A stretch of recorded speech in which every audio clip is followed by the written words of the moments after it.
साथियों नमस्कार। आज बात करेंगे कनिष्क सहायक भर्ती 5512 की, जिसका आपको पता है भाई डीवी चल रहा है ना। तो इसका जो है इसके बारे में हम बात करेंगे कि डॉक्यूमेंट लिस्ट मतलब क्या क्या डॉक्यूमेंट हमें चाहिए और डीवी और पोस्ट प्रेफरेंस कौन सी अच्छी रहेगी, इसके बारे में बात करेंगे साथियों। आज जाति निवास प्रमाण पत्र कब का लगेगा, है ना, मूल निवास कब का लगेगा, विभाग चयन रणनीति क्या है, आपके सभी सवालों के जवाब इसमें दिए जाएंगे। तो यहाँ पर हम जान लेते हैं साथियों कि आपको पता है भाई 5512 का डीवी चल रहा है। और इससे पहले देखो लेखपाल की एग्ज़ाम में बच्चे लगे हुए थे, तो इस वजह से मतलब ज़्यादा बच्चों ने डीवी नहीं कराया था। जब ज़्यादा बच्चों ने डीवी नहीं कराया तो भाई इसमें सिंपल सी बात ये है कि इसमें अब जो है डीवी कराने वाले हैं सभी, ठीक है। तो डीवी स्किप के ये वो लगा रहे थे भाई डीवी स्किप करो, डीवी स्किप करो। तो भाई कोई बच्चा है जब तक उसे नौकरी नहीं मिली है तब तक वो डीवी स्किप नहीं करेगा, उसे चाहे 3 डीवी कराने हो 4 डीवी कराने हो, है ना। पर बाकी एक चीज़ है भाई, जो कोई नौकरी पे है और वो डीवी करा रहा है और फिर उसे वो नौकरी करनी नहीं है, तो भाई ये काम गलत है, ये काम नहीं करना चाहिए, ठीक है। भाई तुम पहले से ही नौकरी पे हो, दूसरा इंसान है, फिर वो एक पोस्ट बेकार चली जाती है, ठीक है। पर जो नौकरी पर नहीं है उसकी तो मजबूरी है भाई, वो तो कराएगा ही जब तक उसे जॉब नहीं मिलेगी। तो यहाँ पर हम बात कर लेते हैं भाई, जो भी डीवी करा रहे हैं बच्चे, तो यहाँ पर क्या क्या डॉक्यूमेंट अनिवार्य है, तो बात को समझो आप।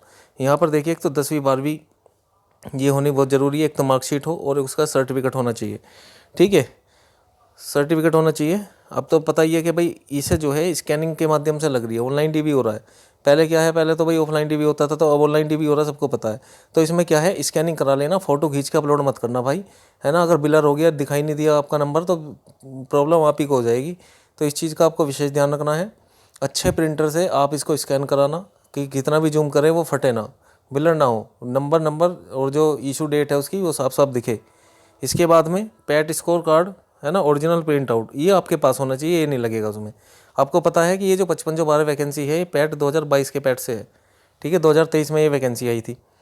तो इस चीज़ को आपको ध्यान रखना है कि ये स्कोर कार्ड अपने पास में रखना, है ना, इसकी आवश्यकता पड़ेगी आगे। SSSC प्रमाण पत्र ये इससे होना चाहिए, NIELIT से, ठीक है, इसके द्वारा जारी होगा, ये मान्य होगा। बाकी और भी चीज़ें दे रखी हैं कि किस किस का मान्य करेंगे, है ना, वो चीज़ अपने हिसाब से देख लेना नोटिफिकेशन में। इसके बाद में भाई टाइपिंग परीक्षा रिजल्ट सफल होने का प्रमाण, ये तो खैर होगा ही आपके पास में, है ना, कि जो रिजल्ट आया है बाद में रोल नंबर दिखाया ना PDF में। और वैसे भी मेरे हिसाब से तो उसी का खुल रहा होगा, जो रजिस्ट्रेशन नंबर डाल के डीवी का फॉर्म उसी का ही खुलता है, ऐसे थोड़ी ना अलग अलग खुलेगा।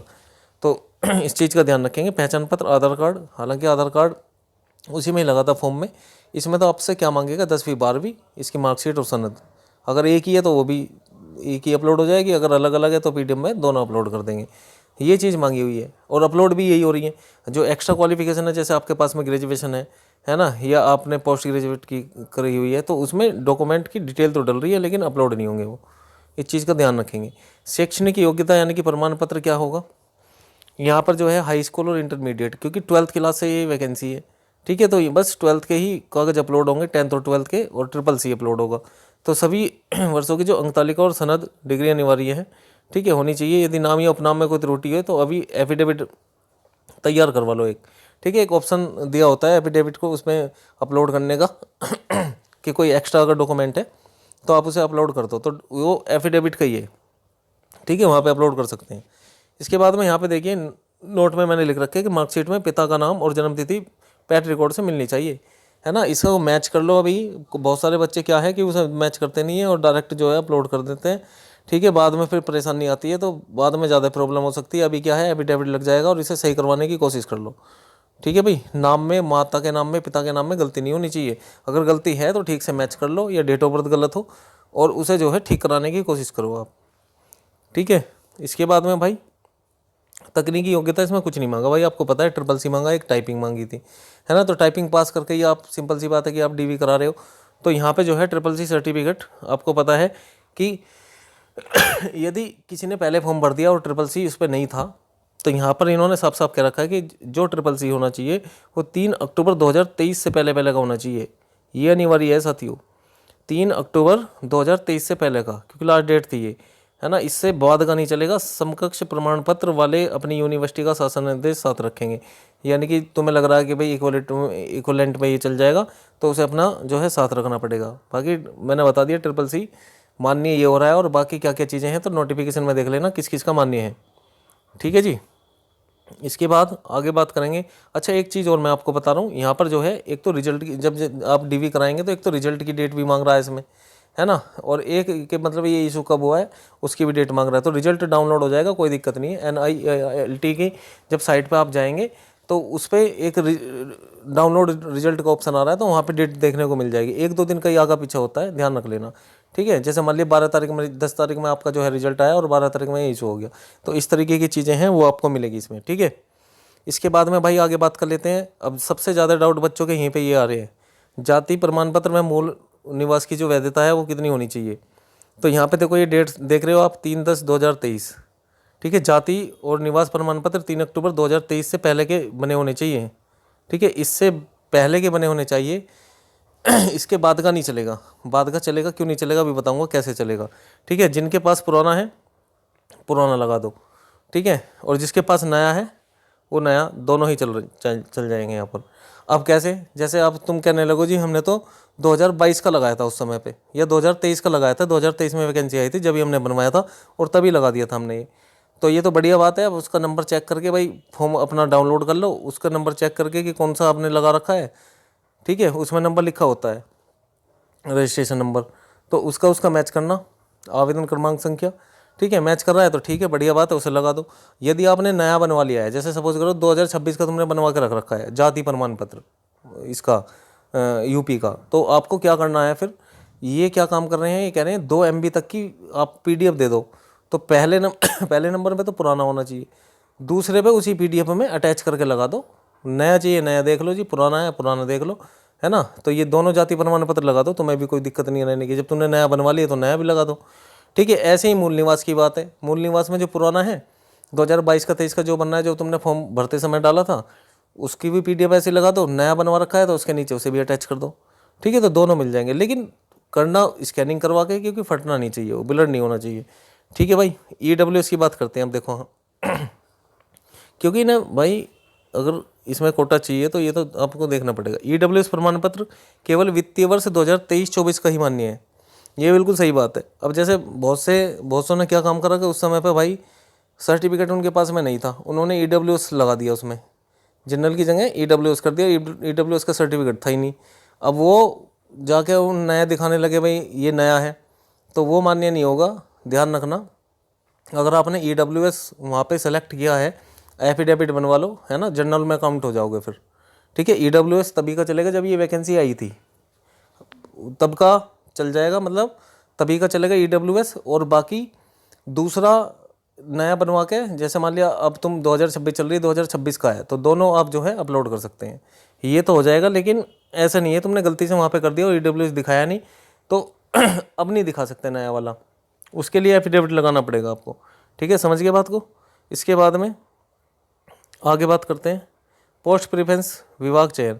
ये सबसे बड़ा टास्क है साथियों, ठीक है। ये बड़ा सोच समझ के बनना पड़ रहा है, सावधानी पूर्वक, है ना। एक हल्की सी गलती आपको जो है आपके ज़िले से भी दूर भेज सकती है, ठीक है। इस चीज़ का ध्यान रखेंगे, अपनी रैंक और सुविधा के अनुसार सही विभाग का चुनाव करें, ठीक है। अभी थोड़ा समय लग सकता है लेकिन कोई दिक्कत नहीं है, एक दिन आप इसके लिए निकालो और बढ़िया तरीके से सोचो। देखो मैं आपके सामने टॉप विभाग लेकर आया हूँ, लेकिन विभाग देखो जैसे राजस्व परिषद है, रेवेन्यू डिपार्टमेंट कौन नहीं चाहेगा, है ना। इसमें क्या होता है भाई, एक तो इसमें पावर होती है ना, प्रमोशन के चांस होते हैं, पदोन्नति होती है और गृह जनपद की संभावना ज़्यादा है। सबसे ज़्यादा वैकेंसी भी है, 1150 वैकेंसी है इसमें, ठीक है। तो ये मिलने के चांस आपके ज़्यादा है। इसके बाद में भाई ट्रांसपोर्ट वाला है, ये भी अपना शानदार है, शानदार कार्य संस्कृति और शहर पोस्टिंग रहेगी आपकी ज़िले में ही, ठीक है जी। हर जगह आपको पता ही है परिवहन विभाग होते हैं। इसके बाद में स्टाम्प एवं रजिस्ट्रेशन विभाग, इसमें क्या होता है, जैसे संपत्ति से संबंधित डॉक्यूमेंट बनाना, जैसे रजिस्ट्री होती है ना, जो भी ज़मीन वगैरह खरीदता है, पट्टे के डॉक्यूमेंट वगैरह होते हैं, तो ये सब चीज़ें होती हैं। तो ये बढ़िया डिपार्टमेंट है ना। और इसमें जिला जनपद भी आपको जो है जिला मिल सकता है आपका, इसकी संभावना ज़्यादा होती है। फिर एक बढ़िया विभाग है भाई, देखो शिक्षा विभाग है, स्थिरता और स्कूल कॉलेज, ठीक है भाई। तो ये कॉलेज पोस्टिंग, ये भी आपको पता है कि आपके ज़िले में ही हो सकती है। तो ये बढ़िया डिपार्टमेंट है जो मैंने 4 आपके सामने बताई हैं। अच्छा सबकी प्रेफरेंस अलग अलग हो सकती है, तो वो बता रहा हूँ किस तरीके से। इसमें आपका जो है पंचायती राज भी दिया हुआ है, बढ़िया डिपार्टमेंट है, शिक्षा के स्थान पर वो भी रख सकते हैं। सिंचाई डिपार्टमेंट है, पश्चिमी उत्तर प्रदेश वाले मत रखना, सिंचाई वाले में थोड़ा सा काम कम होता है, जबकि पूर्वी क्षेत्रों में बहुत बढ़िया काम है। ठीक है, ठीक ठाक डिपार्टमेंट है, बढ़िया आपको जो है यहाँ पे ठीक ठाक लगेगा यहाँ पे काम करके। तो पूर्वी क्षेत्रों में सिंचाई में काम है बढ़िया। और बाकी और भी डिपार्टमेंट है, जैसे कुछ साथी लखनऊ से हैं तो वो चाह रहे हैं कि हमें जो है अपने घर के नज़दीक मिल जाए, तो वो भी हो जाएगा, क्योंकि कुछ वैकेंसी है इसमें जो केवल लखनऊ की है, तो वो उस पोस्ट प्रेफरेंस में वो डाल सकते हैं। ठीक है, तो उन्हें लखनऊ ही मिल जाएगा फिर। तो ये है, लखनऊ की भी है, बलिया की भी, इसमें प्रयागराज की भी है। तो 49 डिपार्टमेंट है साथियों। ठीक है, तो स्टार्टिंग के 10 आप जो है अनिवार्य है, मतलब उसे बढ़िया करके चुन लेना। जब वो होगा, इसको आवंटित करेंगे ये, तो इसमें क्या है कि जो अभी आपकी जो है नंबर के हिसाब से आपको मिल जाएगा जो भी डिपार्टमेंट होगा। ठीक है, तो स्टार्टिंग के मेरे हिसाब से 10 से ही मिल जाएगा, पर बाकी 49 डिपार्टमेंट है, तो ये तो चुनने तो पड़ेंगे ही आपको। तो बिल्कुल देख के ध्यान से अपने घर के कौन सा नज़दीक है ना, कौन सा डिपार्टमेंट आपको अच्छा लग रहा है, तो उस हिसाब से प्रेफरेंस देख लेना। मुझे तो टॉप ये 4 लगे हैं, तो इसलिए मैंने 4 यहाँ पे आपके सामने लिख के लेके आया हूँ। तो इस चीज़ का आपको विशेष ध्यान रखना है। आगे बात करेंगे प्रेफरेंस फॉर्म भरते समय कैसे भरें। तो ये आपको कैसे बनना है, सबसे पहले पदोन्नति और कार्य, ठीक है भाई, कार्यभार का अध्ययन करें। सबसे पहले पदोन्नति यानी कि जो प्रमोशन और कार्यभार का अध्ययन करो भाई, देखो कि किसमें किसी ने कितने ज़्यादा प्रमोशन है ना, इस चीज़ को आपको ध्यान रखना है। प्रमोशन जिसमें ज़्यादा होंगे उसे अपना देखो ध्यान से, और भाई उसे भरो जिसमें जल्दी प्रमोशन हो और काम भी बढ़िया हो।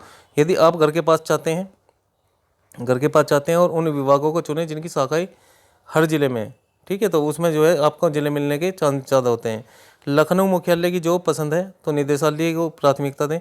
मान लीजिए कोई लखनऊ रह रहा है ना, या कोई बच्चा ऐसा है जो भाई राजधानी में काम करना चाह रहा है तो भर सकता है, कोई दिक्कत नहीं है। लखनऊ के बहुत सारे डिपार्टमेंट है ना, जो सीधे आपको हेडक्वार्टर में ही मिलेगी जॉब, तो बढ़िया है।